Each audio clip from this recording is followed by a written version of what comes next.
Previously, in the dungeon of the Mad Mage, on the outskirts of Avrindar territory, the party, after fighting their way in to rescue Dirzana Freth and Arachnophane, began their retreat. Matashtai's ever-smoking bottle bought them time, preventing the remaining drow from realizing that the party was escaping, and from realizing that their leader, Kireth Ikorza, had been felled.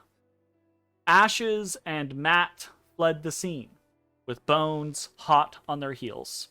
Back in the main chamber, they met back up with Quailand Lond, the Avrindar turncoat, and Zaran Adaragon, the Frethian shadow dancer. These two began their retreat as well, though it was clear Quailand could not keep pace with the party. In the meantime, Ezrah had teleported Dirzana Freth back towards the Speak with Dead portal. But something moved in the dark where the two of them arrived.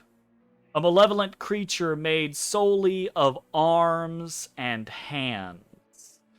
And it was not alone. Rather than risk facing this creature, Ezrah dimension doored again, taking Dirzana the rest of the way to the portal. But his friends were still out there. And now he knew that even if their escape was clean, which it might not be, the creature he had just seen would likely impede them. Ezrah handed off the Speak with the Dead scroll to Dirzana, instructed the drow to stay safe and go through the portal if someone other than a trusted individual arrived. With that, the sorcerer turned invisible and attempted to make his way back toward the party.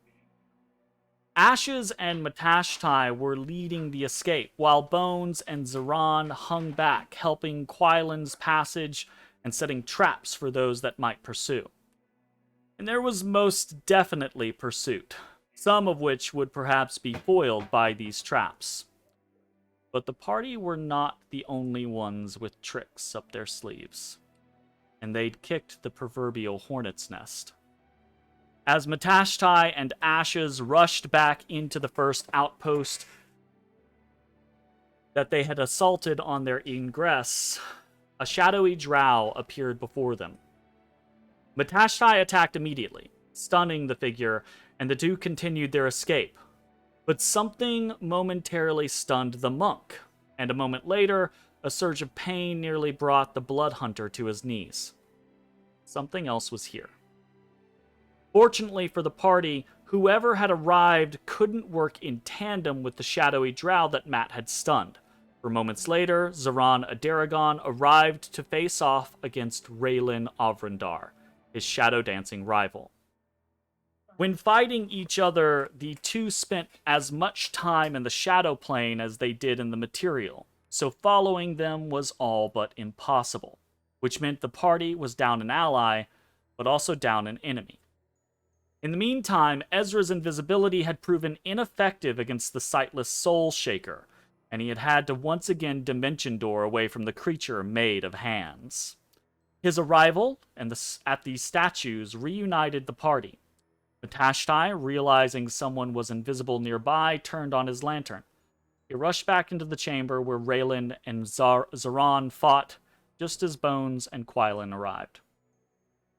The Tabaxi hucked a flashbang, hoping to obscure their passage, and indeed he heard a muffled curse. As Matashtai entered the chamber, the light of his lantern revealed a mage, but not just any mage. Gorthax Avrindar, Blonwelv's Archmage. The flashbang had only momentarily blinded the caster, and green energy pulsed at his fingertip. As Matashtai closed, Gorthax turned, unleashing a torrent of green disintegrating energy into the monk's chest. The Kalishtar should have been turned to dust, but those standing nearby witnessed the blue visage of Velena, the quarry spirit, step free from the monk, cry out silently, and disappear. Matashtai dropped to the ground, dead, but his body still whole. A moment later, Gorthax, realizing that he was about to be swarmed by a mage slayer, a blood hunter, and more, and that the lantern's light still revealed him, decided it was best to take this as a victory and retreat. He extended a hand, which Raylan took from the shadows, and they both disappeared. In the moment after, there was no time to mourn Matashtai's loss. Ashes took his body, and the group continued on their way. Realizing that going back through Muriel's gauntlet might be suicidal, they sent Zeron on his own to meet with Dirzana, while the rest of them skirted the outer rooms of the floor and headed back to the Lost levels. Shortly thereafter, they decided to head back to the Maze level in order to return Arachnophane and hopefully gain assistance in resurrecting Matashtai from the Great Mother. Their journeys through the portals were swift but not uneventful, though there was no obvious side effect of their continuing encounters with the Shadow. Upon their arrival back at Spiderwatch Keep, the party was relieved to find Dirzana Freth, Zeron Adaragon, and moss-covered Rocknir Stream had all made it back as well, though not without some sort of altercation.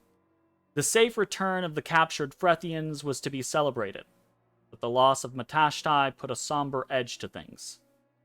Shortly thereafter, the group was led to Erelal, where they appealed to the Great Mother.